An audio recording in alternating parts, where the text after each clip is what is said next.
ముందుగా ఈరోజు ముందుగా మన గ్రామ ఉపాధ్యాయులకి అలాగే మన గ్రామ పెద్దలకి అందరికీ కూడా నా హృదయపూర్వక నమస్కారాలు.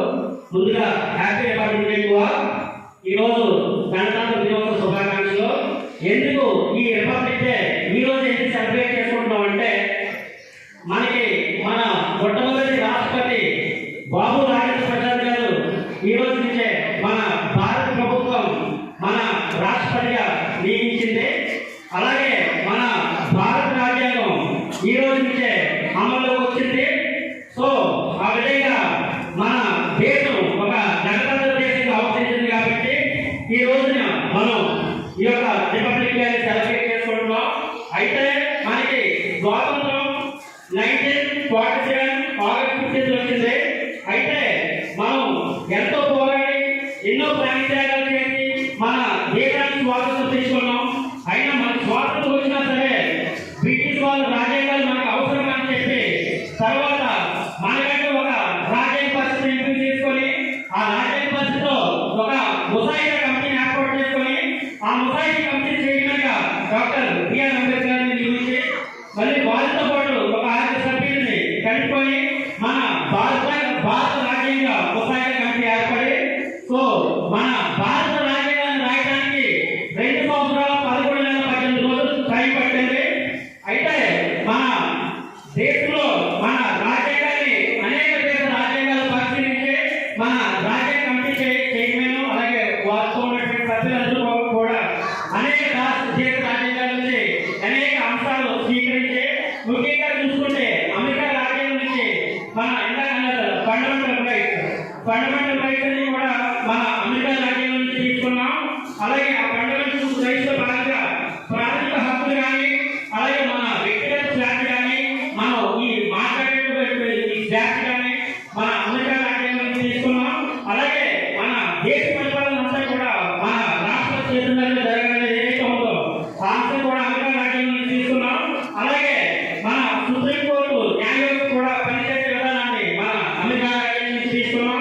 అలాగే రాజ్యాంగంలో ఉండేటువంటి ప్రాథమిక విధులు అవి కూడా రష్యా రాజ్యాంగం నుంచి తీసుకున్నాం. అలాగే కెనడా రాజ్యాంగం నుంచి కేంద్ర ప్రభుత్వం యొక్క బలం కోసం కేంద్ర వ్యవస్థ కోసం అలాగే ఫ్రాన్స్ రాజ్యాంగం నుంచి ఈ గణతంత్ర విధానాన్ని మనం ఉపయోగించాం. అలాగే దక్షిణాఫ్రికా రాజ్యాంగం నుంచి మన రాజ్యసభ సభ్యుల ఎన్నిక అలాగే మన రాజ్యాంగ యొక్క సవరణ కోసం మనం దక్షిణాఫ్రికా రాజ్యాంగం నుంచి తీసుకున్నాం. ఆ విధంగా అనేక రాజ్యాంగాల్ని గ్రహించి మన రాజ్యాంగ పెద్దలు మన 2 సంవత్సరాల 11 నెలల 18 రోజుల సమయం వెచ్చించి ఈ యొక్క భారత రాజ్యాంగాన్ని రచించారు. అయితే మన భారత రాజ్యాంగం 1949 నవంబర్ 26న మన రాజ్యాంగ పరిస్థితి ఆమోదం పొందింది. ఆ రోజున మనం న్యాయ దినోత్సవంగా మనం సెలబ్రేట్ చేసుకుంటాం. అయితే మన భారత రాజ్యాంగం 1949 నవంబర్ 26న ఆమోదం పొందింది. అయితే కరెక్ట్ గా 2 నెలల తర్వాత మన ఈ రిపబ్లిక్ డే మనం సెలబ్రేట్ చేసుకుంటున్నాం. అయితే మన 1950 జనవరి 24న మన మొట్టమొదటి రాష్ట్రపతి మన రాజ్యాంగ పరిస్థితి అనేది ఎంపిక చేసుకుంది.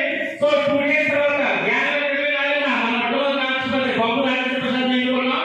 కరెక్ట్ 2 డేస్ తర్వాత మన రాష్ట్రపతి బాబు రాజేంద్ర ప్రసాద్ గారిని మన భారత ప్రభుత్వం ఈ రోజు నుంచే కొనసాగించారు. సో ఆ విధంగా మన రాష్ట్రపతి ఎన్నుకునే విధానం ఏదైతే ఉందో అదే మన గణతంత్ర దినోత్సవం సెలబ్రేట్ చేసుకుంటాం. ఎందుకంటే మన రాష్ట్రపతిని ఎవరు ఎన్నుకుంటారంటే మనం ప్రత్యేకంగా ఎన్నుకునేటువంటి ఎమ్మెల్యే కానీ ఎంపీలు కానీ ఒక ఎలక్ట్రల్ వారి ద్వారా మన రాష్ట్రపతిని ఎన్నుకుంటాం. వారి ద్వారా మన రాష్ట్రపతి మనం నియమించుకుంటాం. కాబట్టి మనం ఏ దేశం ఏ దేశం చెప్తున్నా ఏదైతే వంశపాల పరిగొట్టేటువంటి వ్యక్తి అయితే మన రాష్ట్రపతి కాదు, మనమే నియమించుకోవడమే. కాబట్టి మన దేశం ఒక గణతంత్ర దేశంగా అవతరించింది. ఆ విధంగా మన భారత రాజ్యాంగం అనేది ఈ రోజు నుంచి అమల్లోకి వచ్చింది. సో ఆ విధంగా మనం ఈ యొక్క రిపబ్లిక్ డే సెలబ్రేట్ చేసుకుంటున్నాం. మన రాజ్యాంగం యొక్క తత్వం అంతా కూడా మన రాజ్యాంగ పీఠిక అమర్చారు. ఎందుకే మన రాజ్యాంగ పీఠిక అంటే ఏంటంటే India constitution of India preamble, దాన్నే రాజ్యాంగం యొక్క ముందు భాగం అంటాం, దాన్నే రాజ్యాంగ ప్రవేశం అంటాం, దాన్నే రాజ్యాంగ యొక్క పీఠిక అంటాం.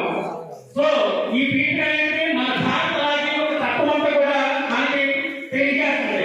ఎందుకంటే ఏంటంటే మన భారత రాజ్యాంగం ఏంటంటే భారత ప్రజలైన మేము భారతదేశాన్ని సర్వసత్తాక సామ్యవాద లౌకిక ప్రజాస్వామ్య గణతంత్ర రాజ్యాన్ని తీసుకునేందుకు పౌరులందరికీ సాంఘిక ఆర్థిక రాజకీయ న్యాయాన్ని ఆలోచన భావన విశ్వాసం ధర్మం ఆరాధనతో స్వాతంత్ర్యాన్ని అంతస్తులలో అవకాశాలలో సమానత్వాన్ని చేకూర్చడానికి వారితో గౌరవాన్ని జాతీయ సమైక్యతను సంరక్షిస్తూ సోదరత్వాన్ని పెంపొందించడానికి 1949 నవంబర్ 26న మన రాజ్యాంగ పరిస్థితులను చేసుకుని శాస్త్రీయంగా రూపొందించుకున్నటువంటి ఈ రాజ్యాంగం మాకు మేము చూస్తున్నాం. ఈ భారత రాజ్యాంగం ఎవరికంటే మనది. భారత ప్రజలైన మేమంటే ఈ భారత రాజ్యాంగం ఏ బ్రిటిష్ వారు చెప్పినో లేదంటే ఏ రాజు చెప్పినో ఏ విధానం చెప్పినో రాష్ట్రమైనటువంటి రాజ్యాంగం కాదు.